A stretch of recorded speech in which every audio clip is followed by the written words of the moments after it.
Every prayer you have spoken this week has been pushing your desire further away. Let that land. I did not say your prayers were weak. I did not say you were not sincere. I said they were pushing your desire further away, because the law does not work the way you have been using it.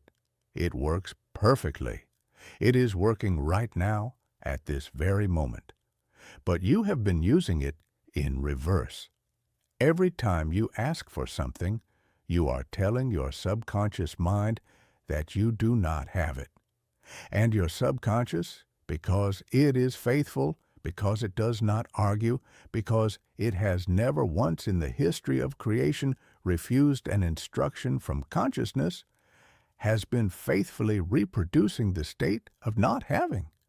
You have been praying yourself into poverty, and tonight that ends. I know what has been happening inside you. I can see it, because it is always the same pattern when someone arrives at a teaching like this. You have been requesting from the universe, from God, from your higher self, from whatever name you have given to the power that you believe is separate from you. You wake up and you affirm. You visualize at night. You write in your journal. You speak the words with as much feeling as you can summon. And beneath every single one of those practices, beneath the affirmation, beneath the visualization, beneath the gratitude list and the scripting and the vision board, is the same silent confession. I do not have this yet. You have built an entire spiritual practice around the architecture of lack. You do not realize it because the practice feels productive. It feels like work. It feels like devotion. But devotion to a desire you believe is absent is still devotion to absence. And absence is exactly what your subconscious has been building for you night after night, with the perfect faithfulness of a servant who never questions the master's instruction. You are not stuck because you have not asked clearly enough. You are not stuck because your vibration is wrong or your belief is too weak or the timing is not right. You are stuck because you are still asking. The moment you stop asking and start having, not in your hands, but in your consciousness, the world has no choice but to deliver what you already possess. Let me take you to West 72nd Street, early 1930s. Neville had been studying with me for several months by then. He understood the theory. He could recite the principles back to me, as well as any student I ever had. But one evening, he came to the apartment and said the words that nearly every person watching this has spoken in some form. He said, "Abdullah, I want to go to Barbados. I want to see my family. How do I make this happen?" I did not answer the question. I looked at Neville with something he later described as being between pity and impatience. And I said, "You are in Barbados." He tried to explain. He had no money. He had no ticket. He had no connections who could arrange the passage. He was standing in my apartment in New York City in the middle of winter, telling me all the reasons why Barbados was impossible.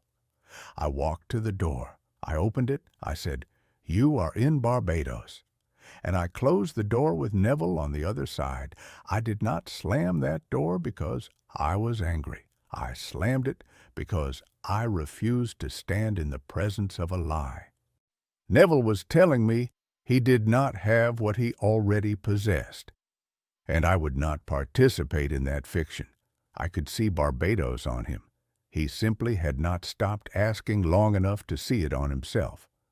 That was the turning point. Not a new technique, not a more powerful visualization. Neville stopped wanting to go to Barbados and started living as a man who was already there. He fell asleep every night, not as a man hoping for passage, but as a man who could feel the sand and hear the waves and smell the salt air of home. Within weeks, the way opened, not because he attracted it, but because he finally stopped blocking it with the energy of wanting. Here is what I need you to understand. In Neville's teaching, in the law as I gave it to him and as he gave it to the world, there are only two positions of consciousness: the state of wanting and the state of having. There is no middle ground. There is no almost having. There is no on the way. You are in one or the other, and your subconscious builds the external world to match whichever state you occupy. The critical insight is this: asking is a state of wanting. It does not matter how beautifully you ask. It does not matter how specific your request. It does not matter how much emotion you pour into the prayer. The act of requesting presupposes that the thing is not yours. And presupposition is the language the subconscious speaks. Not your words, not your intentions. Your presupposition, the thing you are assuming to be true beneath the surface of what you are saying. Neville called this the feeling of the wish fulfilled, not the feeling of wishing, the feeling of the wish already fulfilled. The distinction is everything. One is a state of absence reaching for presence. The other is a state of presence with nothing left to reach for. When I told Neville he was in Barbados, I was not giving him an affirmation. I was giving him a state. I was telling him, stop standing in the doorway of desire and walk into the room. The room already exists. Barbados already exists. The money already exists. The only thing that does not exist is the man who needs to ask for it. And that man is who you need to stop being. Creation is finished. I need you to hear that, not as a concept, as a fact. Every possible version of your life already exists as a completed state of consciousness. You do not need to create your desire. You do not need to attract it. You do not need to ask for it. You need to occupy the state where it is already yours and let the external world rearrange to match what your consciousness has already accepted as fact. Now let me take you deeper into something most people miss entirely. Desire is not a signal that something is missing. It is a receipt for something already purchased. You have been treating your desire as evidence of a gap, as proof that there is a distance between where you are and where you want to be. But that is backwards. In the law, desire is the opposite of lack. It is the conscious mind's recognition that a state already exists and is available to be occupied. You cannot desire something that does not already exist in consciousness. The very fact that you can conceive of it is the proof that it is already real, already finished, already waiting for you to stop asking for it and start being the one who has it. Neville told the story of a man who came to his lectures wanting to earn $600 a month. That was a significant sum at the time. This man did not create $600 a month. That reality already existed. His desire for it was the signal, the confirmation, that the state was available to him. All he had to do was stop asking for it and start being the man who already earned it. He fell asleep as that man, not as a man hoping for more money, as a man who already had it. Within weeks, circumstances rearranged to produce exactly that income. He did not attract it. He became it. Tonight, take every desire you have been asking for and reframe it. It is not something you want. It is something you already have in consciousness. All your only job is to feel the reality of having it, not once, but as a persistent state. There is something else you need to understand. The silence after you stop asking is not emptiness. It is the Sabbath. You have been interpreting that silence. The gap where nothing seems to be happening, where no signs appear, where the world looks exactly the same as it did before you started, as proof that the law is not working. So you fill the silence with more asking, more affirming, more visualizing, more journaling, more effort. But the silence is not a void. It is the Sabbath. Neville taught the Sabbath as a spiritual state, not a calendar day. It is the moment you stop working for your desire because you know, not hope, not believe, but know, that the impression has been made. The Sabbath is the sign that the subconscious has received the instruction. Working after the Sabbath is like digging up a seed to check if it is growing. The seed does not need your inspection. It needs your rest. I remember Neville in the days after he finally accepted. He was in Barbados. Nothing happened externally. No ticket appeared, no letter arrived, no mysterious benefactor showed up at the door. He wanted to go back to asking. He wanted to try harder. I told him, the seed is planted. Your only job now is to not dig it up. Rest. If you have been asking repeatedly for the same thing, stop. Right now. Not as an act of giving up, as an act of completion. You have already planted the seed. Enter the Sabbath. Rest in the knowledge that it is done. The bridge of incidents is already forming beneath the surface. You do not need to build the bridge. You need to stop standing at the edge of the river wondering if it will appear. And there is one more thing. The world is not withholding from you. You are withholding from yourself. You believe something external is blocking your manifestation. Timing, other people, circumstances, God's plan, the universe's schedule. But Neville's teaching is absolute on this point. The external world is a mirror. It cannot withhold anything that your consciousness has accepted as real. If your desire has not materialized, it is not because the world is blocking it. It is because your consciousness has not fully occupied the state of having it. Everyone is you pushed out. The delays, the obstacles, the people who seem to stand in the way. All of them are reflections of an internal state that still contains doubt. It still contains asking, still contains the vibration of not yet. Neville spent weeks blaming his circumstances, no money, no connections, no opportunity. And I told him the same thing I am telling you now. The only wall between you and Barbados is the part of your consciousness that is still standing in New York. Stop arguing with the mirror. Change the man standing in front of it. Identify one area where you have been blaming external circumstances for the delay. Now ask yourself, what state am I in that is producing this reflection? The answer will always be a variation of wanting, lacking, or waiting. Shift the state and watch the reflection change. Now, I need to be direct with you about something. What I have given you today is the truth, and truth alone can set you free, but only if you practice it. And practice, for most of you, is where the truth gets diluted. You understand the principle, you see the mechanism, but when you lie down tonight, you will reach for the old way, the asking, the hoping, the bargaining with the ceiling, not because you are weak, because you have not been shown the sequence.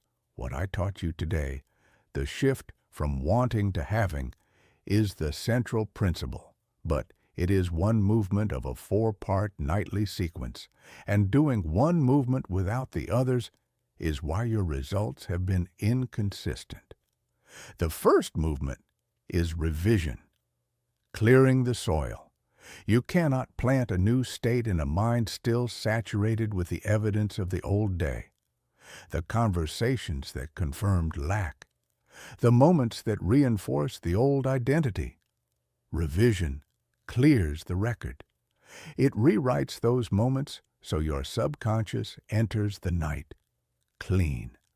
The second movement is the correction of inner speech, the voice beneath your voice, the one that whispers, "But what if it does not work?" while your mouth says affirmations.